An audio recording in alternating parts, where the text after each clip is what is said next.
Well, as I said, I'm Idris Ibrahim Halilu, as I'm now the coordinator in charge of governmental and public affairs. It is the go-between the government and the private or private sector as regards the IDP and our plight. So I happen to be a professionally trained teacher. I think briefly. I was also in administration. I worked briefly in Maiduguri. Then I was a producer of the NTA far back mid-70s to early 70s to early 80s. I was also in the freight forwarding industry as a public relations director of about 3 companies based in Lagos until 2005 when I left Lagos. Then I returned home to Maiduguri. My background is I'm a native of Adamawa and I'm from Borno State. My father is from Borno, my mother is from Adamawa. Okay. So I was brought up between Adamawa and Borno.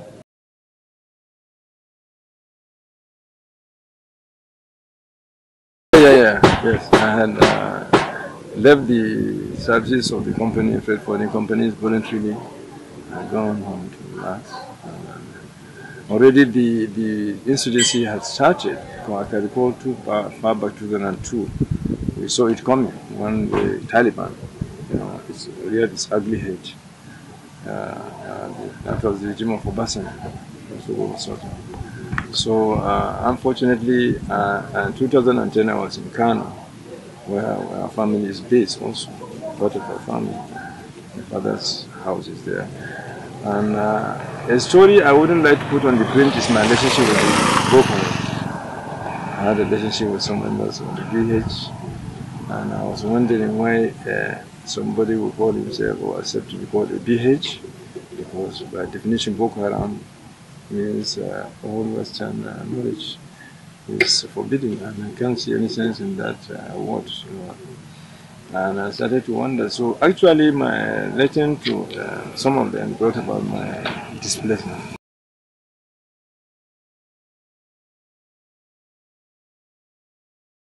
Because when they were seriously fighting the society, and whoever they know knows them. It's not that easy. You understand what I mean? I used to debate with them. Baba, why don't you trust this book? I said, tell me, anything new about Islam? Anything new in the Quran? Anything new in the Hadith? What can be added to it? I mean, the Boko Haram, I can't understand, because the media you use is Boko.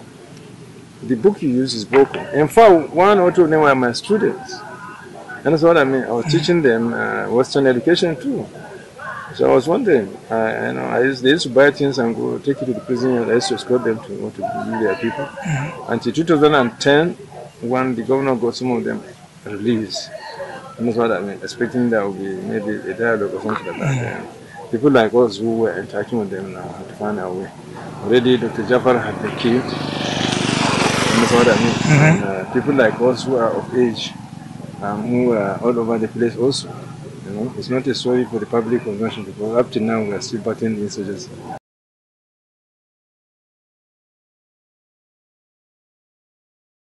Unfortunately, I was facing battles from 2 fronts.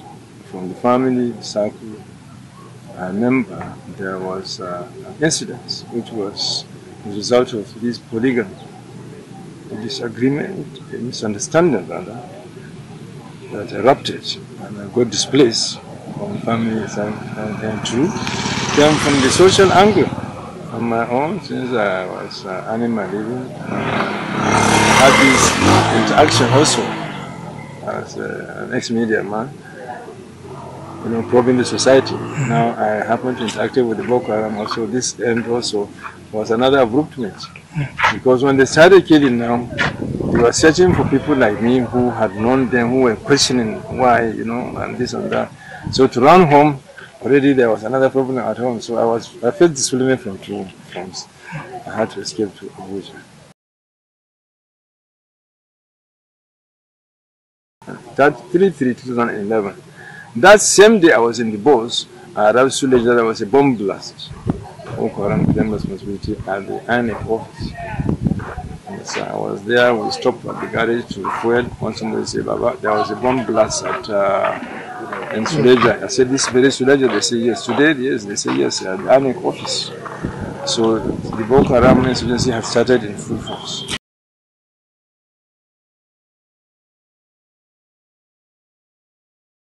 Well, coping here is very, very difficult.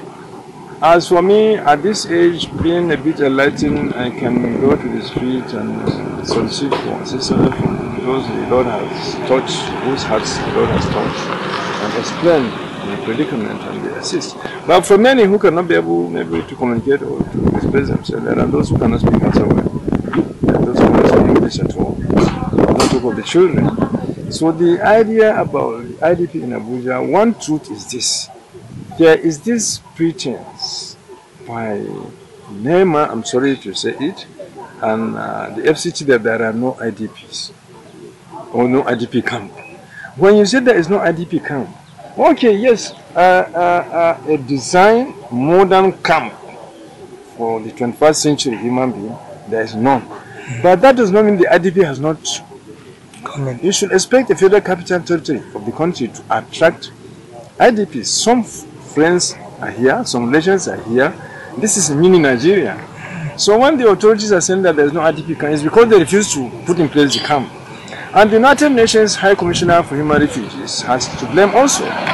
It's his own duty to oversee those things and draw the attention of the federal government, the state government, the local governments, the area council to their responsibilities. And sensitize also the society to its responsibility to the human being. Basically, it's the human being that is involved.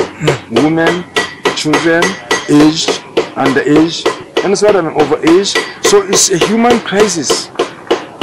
So it's not the fact that there is an IDP camp, that there are IDPs, then a camp should exist. This is an impromptu camp put in place by the IDPs. They force themselves, we force ourselves on these lands, you see. Thank to God that the Federal Revenue Service, who allow us most of their lands, even their school they're using and we're occupying it. I remember when they were to develop it, we moved to the other side. Where you just met me now, the clinic is belongs to Federal Revenue Service. It's our best friend in Abuja. In fact, it's one of the government agencies that made us to believe that it's even government. You know, for it, and sometimes NEMA comes maybe twice in a year.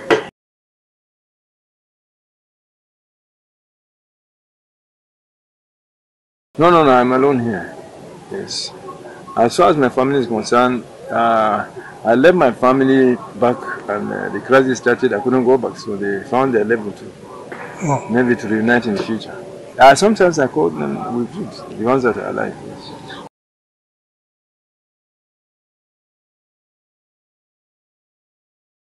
What is meant by economic IDP, all I know is a displaced person. Nobody wants to be displaced. The kind of Abuja, a man that left Goza to come is an Okada rider, a taxi driver. Then Goza is overrun by the BH. You understand what I mean? Then everything destroyed. Is he not displaced? Are you talking about the senators or the House of Reps members? You're talking of House of Assembly members or the chairmen of the local government? A person that comes to Abuja, then his home is attacked by Boko Haram and taken over by Boko Haram. Then you expect that person is not displaced? Can he stop driving taxi here or Okada and then go back to that same town? A displaced person is a displaced person. Whether he is met here by those who came, whether he run, he escaped. An internally displaced person, please, let's get this straight. An internally displaced person is whether it is ethnic riot, you understand what I mean? Ethnic intolerance, be it religious, be it Boko Haram, internally displaced person is internally displaced person. We have cases of internally displaced persons in different states, Nasarawa, Benue, name it. These people have lost their homes, lose their means of livelihood, their farms. They cannot have cattle or sheep again. They can't fish. Even the means of drinking water has been poisoned. You understand what I mean? So how do you look at it? So when this is academic, they are being semantic. It's academic to say internal IDP or economic IDP. That because they are in their code, they are in comfort zones. You understand what I mean? They are at ease. They don't even know what it means. But when you are an Okada rider, when you are a taxi driver, when you are a teacher, you understand, or a company, working for a company, then you want to go home on holiday now. There's no home for you to fall back. No brother for you to fall back. No husband, no uncle, no wife. your house devastated, burnt, everything you have, then you are not internally displaced. Then who is internally displaced? Psychologically, socially, all the IDPs are one in predicament. Insurgency operations. Up to now, I've not seen any efforts by the federal administration, even if it's Goodluck Jonathan or Buhari, that has come forward to even embrace IDPs, to see what they can tap from what the IDP knows about the insurgency. His idea about the insurgency, his views about it, how it came about, how he saw it coming, how it approached, how it overtook him, how it is today. All these are not being done either by the security agency, the National Intelligence Agency, NI, the Defense Intelligence Agency is there, DIA, the SSS is there, and the Director of Military Intelligence is there, DMI. All these institutions are there. And that's what I mean, the CIG, the CIB, Criminal Intelligence Bureau, all these things should fall on this thing, because we are looking at today and the future. The reenactment of this insurgency in this country, the blame will fall on those who are leading this country today. Oh. Nobody will escape it. Oh. We are caught, napped down, our pants down. People ought to have foreseen Boko Haram, an organization calling itself Taliban. Imagine going to form his own town after Monguno, that is in Borno State, occupying the whole town. Then they now kill a few policemen. Obasanjo ordered the military operation. After they overtook the place, they now abandoned them. They didn't infiltrate them to know what they were up to, who was sponsoring them, how strong they were economically, intellectually. That is what I mean. Whether they have foreign connections, who is sponsoring them, where are they going for training, and what are their ideologies, their philosophies. You understand? They allow it to grow. In 2012, this idea of Taliban emerged. How can you come today now and say that there is an economic idea? I don't know. That's semantic. I repeat it. It's wrong. Let's face this problem once and for all. Okay, let's move on. You have the orphans, you have the widows, you have the widowers, you have wives with children without husband, you have husband with children without wives, you have children without father, without mother. Different class of IDPs. And nobody cares and nobody's doing anything, nobody's feeding anybody. I didn't have breakfast. I don't know if I'll have lunch.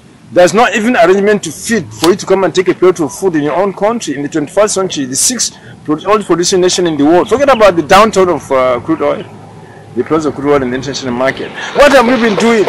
So we cannot foresee even the intellectual angle, even the academics. I found them wanting. There has not been any move. You understand what I mean? To look at this issue, and brainstorm. That is what I mean, and see why this thing came to be. How can it be foretold? The occurrence.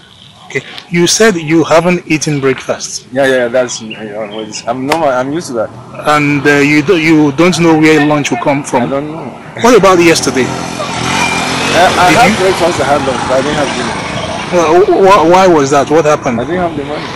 Okay, so how does your food come? How do you hope it will come today? If not for your coming today, normally as a human being, these are my children. I come to them and say, give me food.